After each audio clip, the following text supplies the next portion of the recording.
بسم اللہ الرحمن الرحیم۔ السلام علیکم ناظرین۔ مفتی محمود کانفرنس سے اپنے خطاب میں مولانا فضل الرحمان نے مقتدر قوتوں کو ایک واضح پیغام دے دیا ہے۔ یہ پیغام کیا تھا اس پر بات کرتے ہیں، لیکن اس سے پہلے میں آپ کو لے کر جاتا ہوں 1997 میں۔ 1997 کے الیکشن میں جمعیت علماء اسلام بری طرح شکست کھا گئی یا ان کو باہر رکھا گیا۔ صرف بلوچستان سے ان کے دو ارکان مولانا عبدالغنی اور مولانا محمد خان شیرانی قومی اسمبلی کے رکن منتخب ہوئے، اور خیبر پختونخوا سے مولانا فضل الرحمان خود بھی الیکشن ہار گئے تھے۔ اس کے بعد لاہور میں مولانا فضل الرحمان کی جماعت نے ایک بڑا اجتماع منعقد کیا، اور اس اجتماع سے خطاب کرتے ہوئے مولانا فضل الرحمان نے اسٹیبلشمنٹ کو مخاطب کرتے ہوئے کہا تھا کہ اگر ان کو باہر رکھنے کی روش تبدیل نہ کی گئی تو وہ اسٹیبلشمنٹ کے خلاف باہر نکل آئیں گے اور ان کے ساتھ ان کی دو بدو لڑائی ہوگی۔ اس اعلان کو اس طرح تاثر دے کر پھیلایا گیا کہ مولانا فضل الرحمان اور ان کی جماعت نے یعنی جمعیت علماء اسلام نے انتخابی سیاست چھوڑ دی ہے اور اب وہ انقلابی سیاست کریں گے۔ لیکن اس تاثر کو پھر بعد میں غلط ثابت کر دیا گیا، اور ہم نے دیکھا کہ 2002 کے انتخابات میں جمعیت علماء اسلام نے نہ صرف یہ کہ متحدہ مجلس عمل کے پلیٹ فارم سے ایک واضح اکثریت خیبر پختونخوا میں حاصل کی، بلکہ قومی اسمبلی میں بھی 60 سے زائد نشستیں وہ لے گئے، اور قومی اسمبلی میں مولانا فضل الرحمان اپوزیشن لیڈر مقرر کر دیے گئے، بلکہ اس سے قبل انہوں نے وزارت عظمیٰ کا الیکشن بھی لڑا۔ اب حالیہ دنوں میں مولانا فضل الرحمان کا لب و لہجہ ایک بار پھر تلخ ہو گیا ہے، اور مفتی محمود کانفرنس کے انعقاد سے انہوں نے جہاں ایک طرف فلسطین کے مسئلے پر عالمی برادری کو ایک پیغام دے دیا ہے، وہاں پاکستان کی سیاست پر تبصرہ کرتے ہوئے انہوں نے مقتدر قوتوں کو بھی ایک پیغام دے دیا ہے، اور انہوں نے واضح طور پر کہا کہ اگر انہیں پارلیمنٹ سے باہر رکھا گیا تو وہ خاموش نہیں بیٹھیں گے، بلکہ ان کے الفاظ یہی تھے کہ انہوں نے بھی چوڑیاں نہیں پہنی ہوئی، اور ان کا یہ کہنا تھا کہ وہ اگر انہیں باہر رکھا گیا تو پھر وہ انہیں پارلیمنٹ سے باہر نہیں نکلنے دیں گے۔ مفتی محمود کانفرنس کے نام سے جو اجتماع منعقد کیا گیا اس کو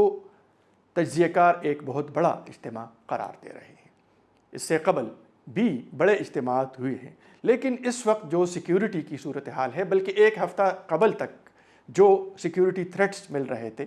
اور کوشش یہی کی جا رہی تھی کہ اجتماعات پر پابندی عائد کی جائے، اور اس سے قبل باجوڑ میں جمعیت علماء اسلام کے ایک ورکر کنونشن پر حملہ کیا گیا، پھر اس کے بعد حافظ حمداللہ پر بلوچستان میں حملہ کیا گیا، اور وقتاً فوقتاً JUI کو ٹارگٹ کیا جا رہا ہے، ان کے رہنماؤں کو قتل کیا جا رہا ہے، ان کی ٹارگٹ کلنگ کی جا رہی ہے۔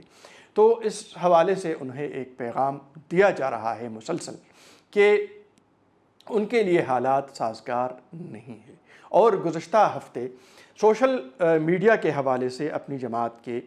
ایک اجتماع سے خطاب کرتے ہوئے مولانا فضل الرحمان نے الیکشن کے حوالے سے یہ بھی کہا تھا کہ نہ صرف ان کے علاقے میں بلکہ بنو میں بھی ان کے رہنما وہ الیکشن کمپین میں نہیں جا سکتے۔ یہ تمام تر صورتحال دیکھتے ہوئے مولانا فضل الرحمان نے گزشتہ روز کے خطاب میں ایک پیغام دے دیا کہ انہیں اگر باہر رکھنے کی کوشش کی گئی تو وہ اسٹیبلشمنٹ کے ساتھ یا مقتدر قوتوں کے ساتھ وہ آرام سے نہیں بیٹھیں گے، بلکہ وہی سلسلہ جاری رکھیں گے جو انہوں نے 2018 کے انتخابات کے بعد اختیار کیا تھا۔ مولانا فضل الرحمان کو اپنے کارکنوں کو متحرک رکھنے کا گر آتا ہے، اور اس کے ساتھ ساتھ وہ ایک نامور بلکہ تجربہ کار خطیب بھی ہیں۔ وہ اپنی بات سمجھانے، اپنی بات پہنچانے کا طریقہ خوب جانتے ہیں، اور جب وہ خطاب کرتے ہیں تو نپے تلے انداز میں وہ الفاظ کا استعمال بھی وہ اس طرح کرتے ہیں کہ ان کے جملے ان کے مخاطبین تک پہنچ جاتے ہیں۔ اور گزشتہ روز کا خطاب بھی جہاں پاکستان کے مقتدر قوتوں کے لیے ایک پیغام تھا، وہاں تمام سیاسی جماعتوں کو بھی انہوں نے حیران کر دیا ہے کہ ان حالات میں اتنا بڑا اجتماع منعقد کر کے انہوں نے یہ ثابت کر دیا ہے کہ ان کے کارکن متحرک ہیں، وہ سرگرم ہیں، اور کسی بھی وقت اگر مولانا فضل الرحمان انہیں کال دیتے ہیں تو وہ نکل آئیں گے، جس طرح کے گزشتہ روز وہ تمام تر خطرات کو بالائے طاق رکھتے ہوئے نکل آئے تھے۔ اسی طرح فلسطین کی جو صورتحال ہے اس حوالے سے بھی یہ کانفرنس اہمیت کا حامل تھا، اور اس میں ایک جانب جہاں اس کو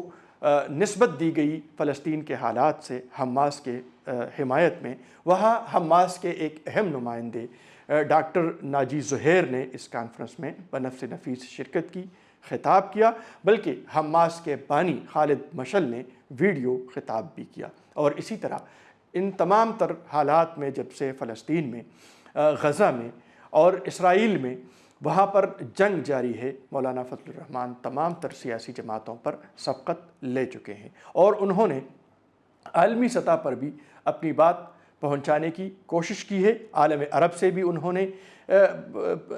مخاطب ہونے کی کوشش کی، اور عالم اسلام کے رہنماؤں سے بھی انہوں نے ایک پیغام دینے کی کوشش کی ہے۔ اور اسی طرح حماس کی قیادت کی جانب سے ان کے ساتھ ٹیلی فونک رابطہ بھی کیا گیا، اور حماس کی قیادت نے مفتی محمود کانفرنس سے خطاب بھی کیا، اور ان کے لیے جو ان کے جذبات تھے وہ اب عوام تک، اور خیبر پختونخوا کے عوام تک، بلکہ پاکستان کے عوام تک انہوں نے پہنچا دیے۔ اس کے ساتھ ساتھ مولانا فضل الرحمان نے اس کانفرنس میں تمام سیاسی جماعتوں کو دعوت دی تھی، اور اس کانفرنس میں ایک اور اہم شخصیت پاکستان پیپلز پارٹی کے مرکزی رہنما سینیٹر رضا ربانی بھی شریک تھے، اور انہوں نے مفتی محمود کے کردار پر بھی بات کی، اور اس وقت جو پاکستان کی سیاست ہے اس پر بھی بات کی۔ تو گزشتہ روز کی یہ جو کانفرنس تھی مفتی محمود کانفرنس، اس حوالے سے آئندہ انتخابات کے حوالے سے JEY نے ایک اندازے کے مطابق اپنا انتخابی مہم شروع کر دیا ہے۔ اب دیکھتے ہیں کہ آئندہ الیکشن مولانا فضل الرحمان کے تجویز کے مطابق جنوری کے بعد کیے جاتے ہیں، کیونکہ ان کا کہنا ہے کہ جنوری میں بیشتر علاقوں میں برف باری ہوگی، سردی ہوگی، لوگ نہ کمپین کر سکیں گے اور نہ ہی ووٹرز اپنا حق رائے دہی استعمال کر سکیں گے۔ تو یہ بھی ایک اطلاع آئی ہے کہ اب یہ الیکشن فروری میں ہونے جا رہے ہیں۔ تو اگر فروری میں الیکشن ہوتے ہیں تو اس کے نتائج کیا ہو سکتے ہیں، اور اس کے لیے تمام تر سیاسی جماعتوں کی تیاریاں کیا ہو سکتی ہے، اور JEY کی تیاریاں کیا ہوگی، یہ آنے والا وقت بتا دے گا۔